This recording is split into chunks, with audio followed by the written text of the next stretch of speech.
이 아침에도 하나님께서 우리와 함께 하실 줄 믿습니다.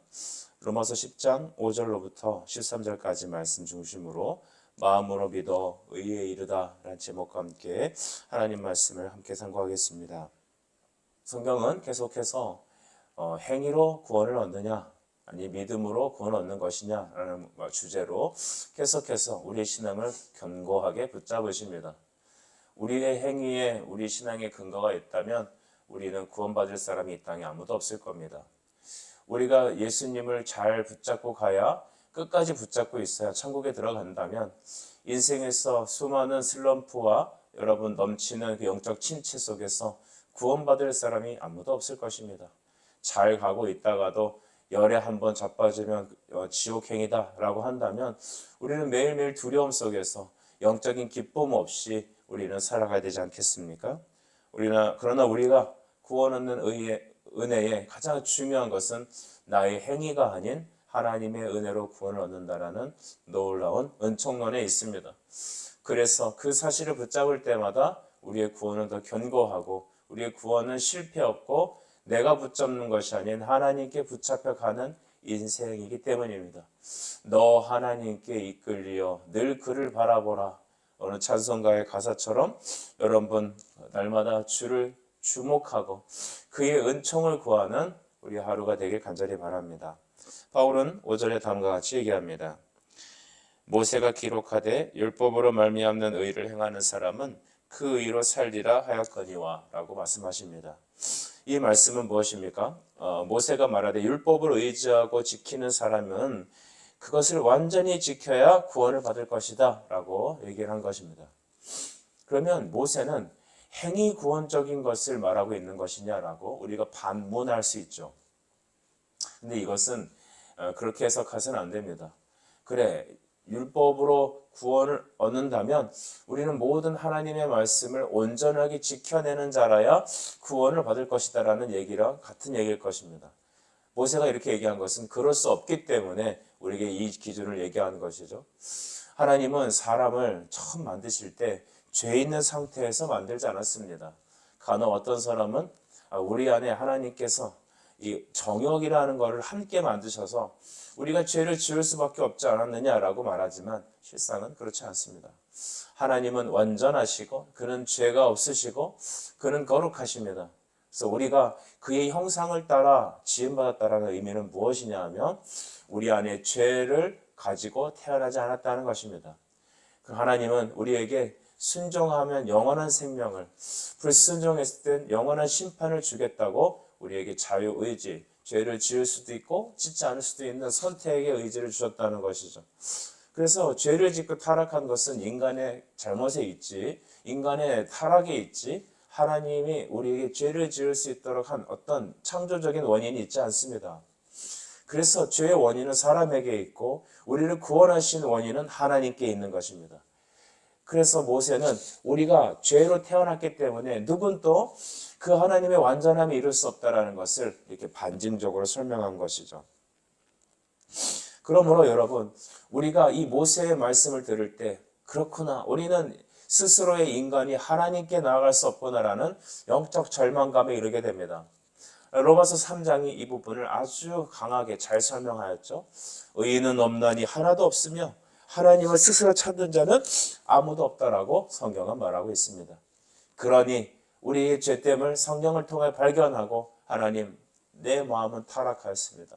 내 안에 선한 것이 없습니다라고 하나님께 달려갈 때, 예수 그리스도께로 나아갈 때 우리는 구원함을 얻고 죄사함을 얻고 회복함의 은혜를 얻을 수 있습니다.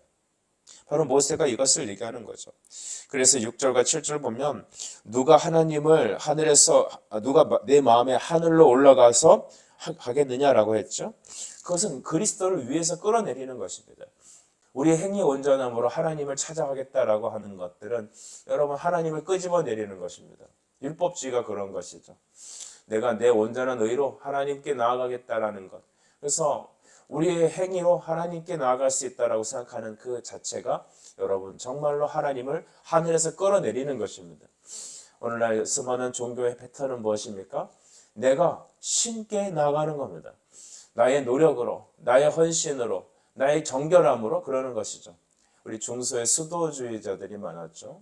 그래서 세상과 단절돼서 그 광야의 그 사막의 그 수도승들을 보게 되면 인간이 손이 닿지 않는 하늘과 가장 높은 곳에 수도원을 지어놓고 심지어는 먹을 물과 양식들 이제 그런 것들을 이 뭐랄까 줄로 이렇게 끌어올려서 그곳에서 기도하고 노동하며 성경만 읽고 세상과 단절된 속에서 아주 극심한 고행을 통하여 나의 죄를 없애고 세상과 단절된 삶을 살겠다라고 스스로 거룩한 자라 자청하는 자들이 참 많았습니다.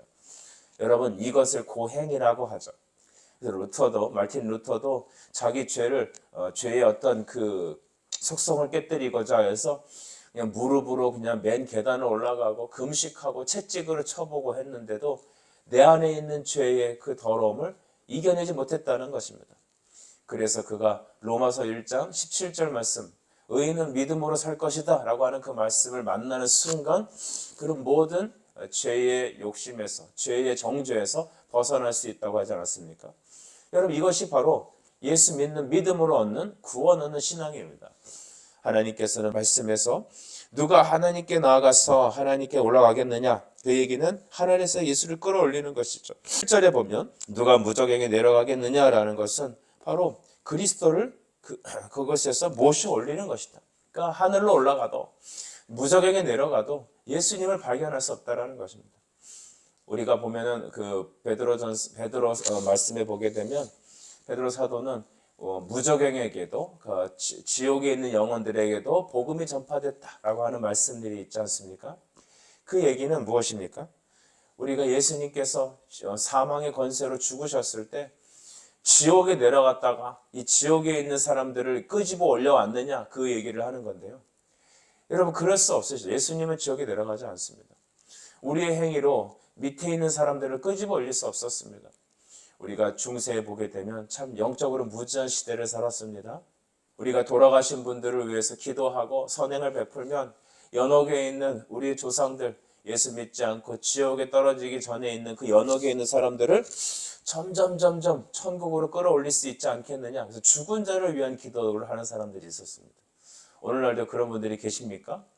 여러분 한 번 죽는 것은 정해진 것이고 그 후에 심판이 있습니다. 믿음은 분명합니다. 이렇게 애매하게 상상력을 동원하지 않습니다. 우리가 하나님께 나아가서 예수님을 끌어내릴 수도 없는 거고 저 밑에서 끌어올릴 수도 없는 것입니다. 오직 우리는 예수를 믿음으로 의롭게 되고 믿지 않아서 정죄함을 받는 것밖에 없습니다. 그래서 성경은 8절에 보니까 말씀이 내게 가까워 내 입에 있으며 내 마음에 있다 하였으니 라고 했습니다. 이것은 말씀이 내게 가까이 있다라고 하는 거 말씀 아니겠습니까? 복음은 우리의 입과 마음처럼 우리 가까운 곳에 있습니다. 즉 내 마음이 나와 제일 가까운 데 있지 않습니까? 사람의 마음은 영혼의 좌소입니다. 그래서 우리 마음 안에는 신앙의 자리가 있는 것이죠. 여러분 그래서 우리가 예수님 믿습니다 할 때 우리는 마음의 문을 열고 예수님께 나아간다는 표현을 씁니다. 영접하는 것도 그런 것이죠. 당신의 마음의 빗장을 열고 주님을 모셔드리십시오. 근데 좀처럼 우리의 마음의 문을 열 수가 없습니다. 우리의 마음은 영혼의 좌소, 신앙의 자리입니다. 그래서 내 마음속을 누가 운전자리에 앉아 있느냐, 내 인생의 운전석에 누가 계시냐에 따라서 내가 그리스도께로 나가기도 하고 세상으로 나가기도 합니다. 내 안에 나 자신을 사랑하는 마음으로 꽉 차 있는 사람은 하나님이 없는 사람입니다. 하나님이 계시는 사람은 예수 그리스도의 사랑으로 차 있는 사람입니다. 그래서 날마다 내 믿음의 좌소를 그리스도께 내드리는 이는 말씀 앞에 선을 내리고 기도로 자기 자신을 쳐서 복종시키는 것이며 하나님의 사랑이 내 마음에 가득한 사람입니다. 이 사람이 바로 예수 그리스도를 믿음으로 그리스도께서 다 이루신 은혜가 내가 전가받은 사람들인 것이죠. 요한일서 4장 15절 말씀을 보시면 누구든지 예수를 하나님의 아들이라 시인하면 하나님이 그의 안에 거하시고 그도 하나님 안에 거하시느니라 했습니다. 예수님의 마음에 모셔드린 사람은 그 안에 하나님, 예수 그리스도께서 계시다라는 것입니다. 그러니까 내 마음에 예수가 계시니 내 입술에 고백되어지는 것이 주님인 것이죠. 그래서 마음으로 믿고 어떻게 하라고 하십니까? 입으로 시인하라. 입술로만 주님 믿습니다, 믿습니다라고 말하는 게 아니라 내 마음에 주님이 계시면 내 입술의 고백이, 내 삶의 향기가 그리스도로 드러난다는 것입니다. 우리는 겉으로 믿는 척, 거룩한 척, 내가 하나님의 사람인 척 할 수 있습니다만, 그러나 진정한 내 삶의 방향성과 내 마음의 묵상과 또 무의식적인 내 삶 속에서 드러나는 말과 행동은, 지향성은 바로 내 안에 주인이 누구냐, 내 마음에 어떤 분이 가득 차시냐에 따라서 나의 생각과 행동과 말이 바뀌는 것입니다. 사랑하는 여러분, 행위를 바꾸려고 도덕적으로 하나님께 나가려고 애쓰지 마시고 여러분 마음이 성령으로 바뀌기를 이 아침에 기도하길 바랍니다. 말씀을 대하십시오. 자식들이 착하게 살아라, 똑바로 살아라 말하기 전에 하나님의 성령이 그들 안에 주인 되시도록 우리가 기도하고 말씀으로 그들을 권면해야 되겠습니다. 마음이 가득 찬 것이 입술로 고백되기 때문이죠. 그래서 성경은 뭐라고 말씀합니까? 10절에 사람이 마음으로 믿어 의에 이르고 입으로 시인하여 구원에 이르느니라. 아멘. 이렇게 말씀하셨습니다. 그래서 13절에 누구든지 주의 이름을 부르는 자가 구원을 받는다. 부른다는 것은 단순히 입으로만 믿습니다, 믿습니다라는 어떤 그런 행위적인 것을 의미하는 것이 아니라 그 마음 안에 주가 임재하신 사람이 입술에 고백이 있기 때문입니다.